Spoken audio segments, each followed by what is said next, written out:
My name is Abby Marchant, and I am a senior in the English education program at BYU, and I have always had an interest in leadership.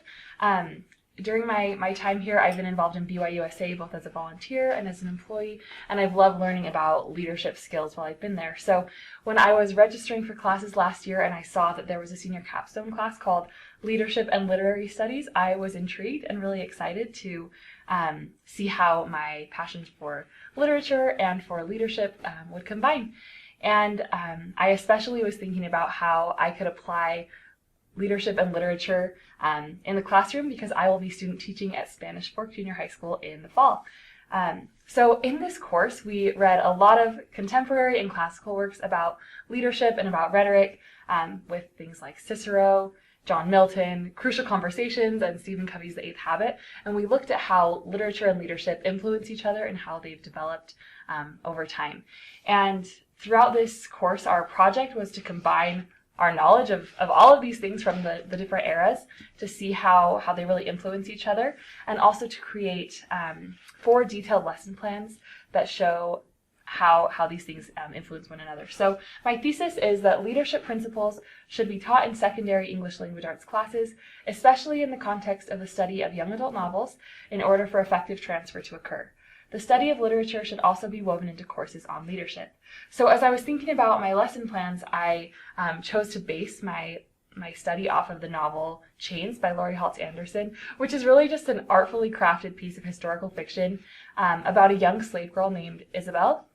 And I think that this text is a perfect choice because there are so many themes about leadership that we talk about. And you see her finding her voice and coming of age in this story, which I think is really important. And something else that I love about this novel is that each chapter begins with a primary source, a quote from a primary source. So in the first chapter, Thomas Paine says, "Youth is the seed time of good habits as well in nations as in individuals."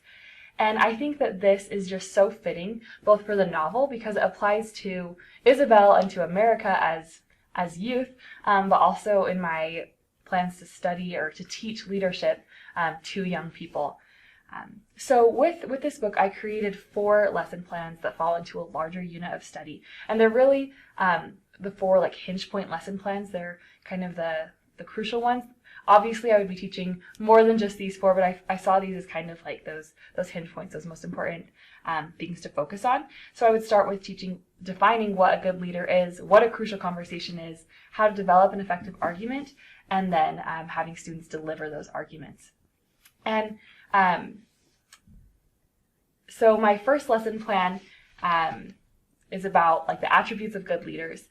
And we bring in the contemporary and the classical, looking at Stephen Covey's 4 intelligences, as well as good judgment and rhetoric, which are things that have been around for a long time, and things that we're already teaching to students anyways. And you can see that this outline has a lot of different strategies and approaches for teaching, so that we can differentiate and approach the study of leadership in a junior high school classroom to cater to all the needs of all the students. For the second lesson, where we focus on crucial conversations, I think this is a really cool one that you can really bring in the novel, because there are so many examples of crucial conversations in the book Chains. And same with lesson 3, where we talk about effective arguments. There are a lot of examples of Isabel coming to find her own voice and helping others to do the same, which is something that Stephen Covey talks about a lot in his book, The Eighth Habit. For our final lesson, we would be delivering those arguments. So over the course of the unit, students would be developing and working on their own arguments about the book, and then using rhetorical strategies and skills to be able to deliver those.